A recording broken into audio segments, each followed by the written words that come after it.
Dear students, Assalamu alaikum. Hope all of you are fine. Here is Aileen Parveen.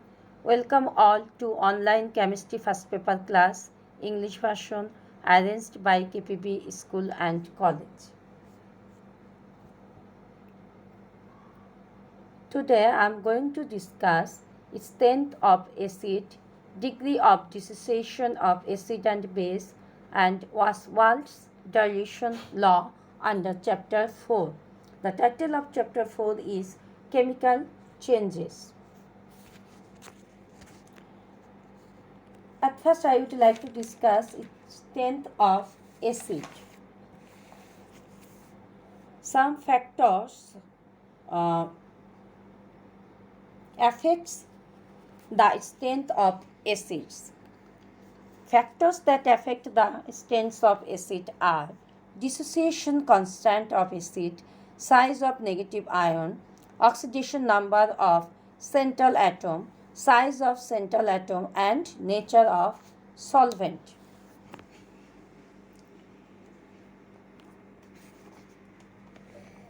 In last class, we talked how dissociation constant of acid affects the strength of acid.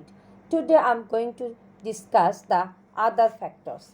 Now I would like to discuss acid strengths of haloacids.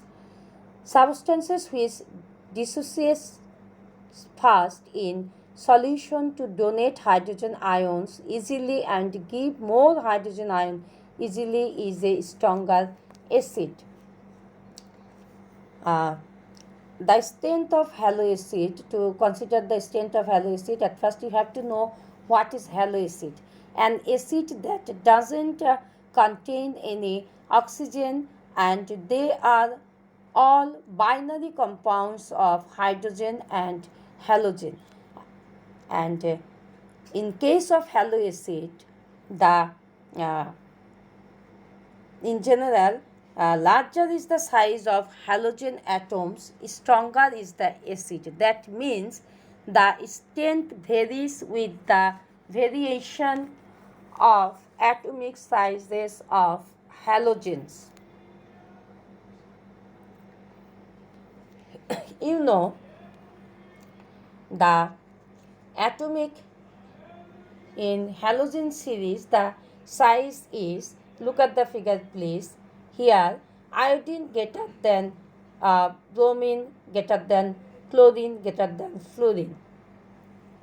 And as a result, according to the size of halogen, the order of increasing strength of this acid is hydroiodic acid is stronger than hydrobromic acid, and hydrobromic acid is stronger than hydrochloric acid. Similarly, hydrochloric acid is stronger than hydrofluoric acid.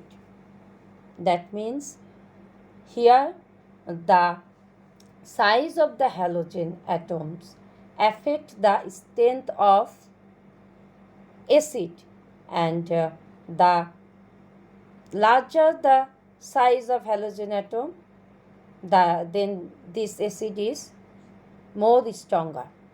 So, between the halogen, the size of iodine is larger, so hydroiodic is more stronger than other acid.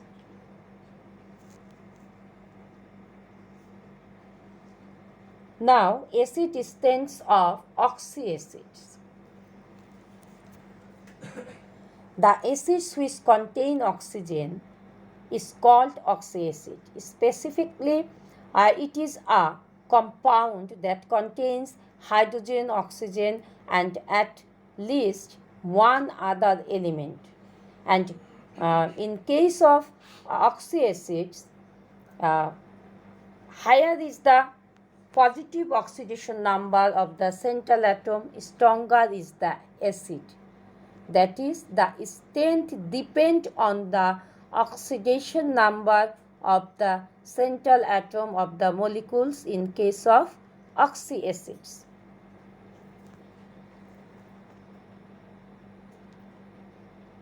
Look at the figure please. Here the perchloric acid, here the central atom is chlorine and its oxidation number is +7. And in sulfuric acid, sulfur is its central atom and its oxidation number is +6. And if you look at the nitric acid, its central atom is nitrogen and its oxidation number is +5. And similarly, sulfurous acid, the central atom sulfur and its oxidation number is +4. And in nitrous acid, central atom nitrogen and its oxidation number is +3, and so on. Here, the oxidation number of perchloric acid is more, that means +7. So, here perchloric acid is more stronger than sulfuric acid and any other acid. Similarly, sulfuric acid is stronger than nitric acid, and nitric acid is also stronger than sulfurous acid, and sulfurous acid is stronger than nitrous acid, and so on. And here another thing is considered: if the oxidation number of central atom is similar, that means if the oxidation number of central atom is same, then what we do? Then we consider the size of the central atom.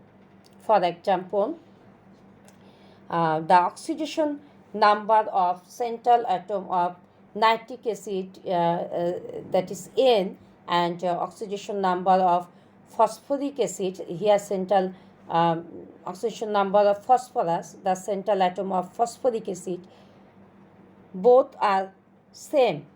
And in this case, we have to consider the size of nitrogen and phosphorus atom. Here, the size of nitrogen is less than phosphorus. That's why charge density of nitrogen is higher than that of phosphorus. Hence, nitric acid is stronger acid than phosphoric acid. Nitric acid is stronger acid than phosphoric acid. So we can say, if the oxidation number is same, then the acid which contain small size central atom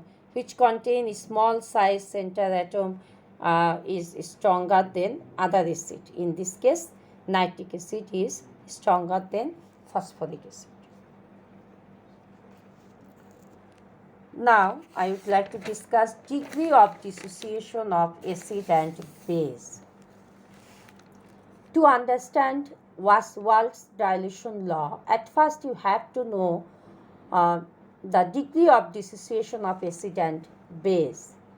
You know, strong acid and bases are almost completely dissociated in aqueous solution, but weak acid and bases are partially ionized in water, thereby establish an equilibrium between the ions and undissociated molecules. Now, the fraction of mole number of acid or base dissociated in aqueous solution is called the degree of dissociation of acid and base, and it is denoted by alpha. So we can write degree of dissociation alpha equal to number of mole of substance dissociated in solution divided by total number of mole of substance in solution. I repeat it.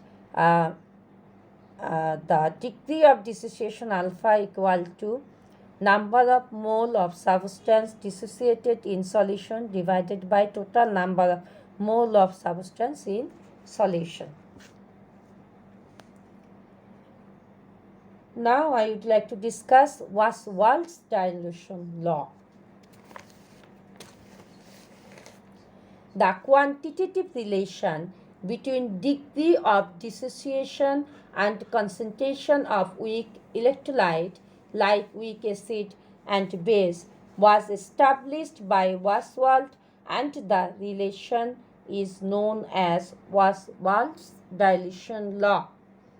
According to this law, the degree of dissociation of weak electrolytes like weak acid and base is inversely proportional to the square root of concentration of that electrolyte.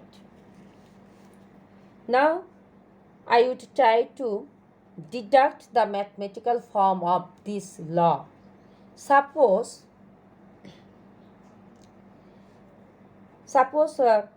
HA is a weak acid. Look here, HA is a weak acid, and at initial stage, each molar concentration in a solution be C mole.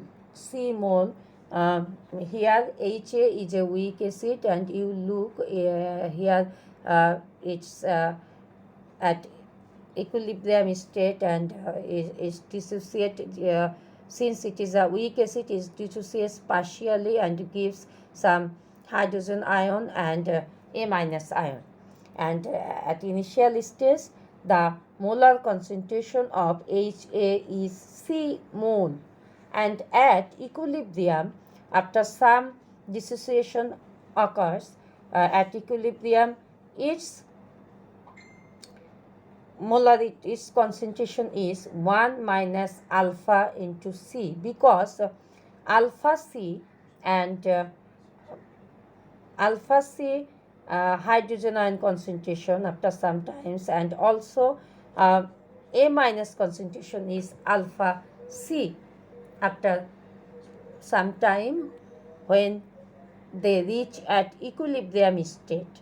Now we can get the equilibrium constant in that case according to law of mass action. Equilibrium constant Ka equal to concentration of hydrogen ion into concentration of A minus ion divided by concentration of HA.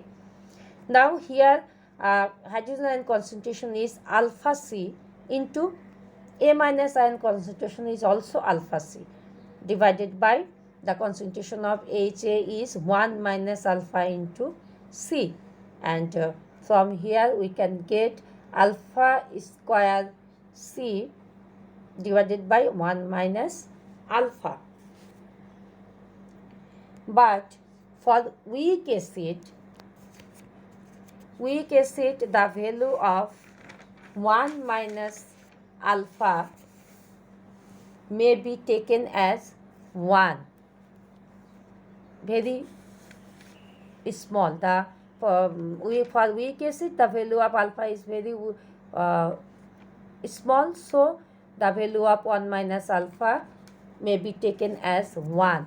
Then the equation is Ka equal to alpha square C. K equal to alpha square C. So alpha square equal to Ka by C.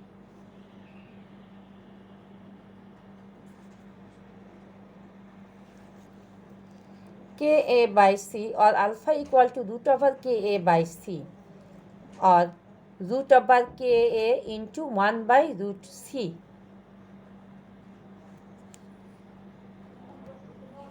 Here alpha equal to, we can write here alpha equal to 1 by root C, since Ka, we can write here alpha proportional to 1 by root C, since Ka is a constant and hence root Ka is also constant. Similarly, for a weak base, we can write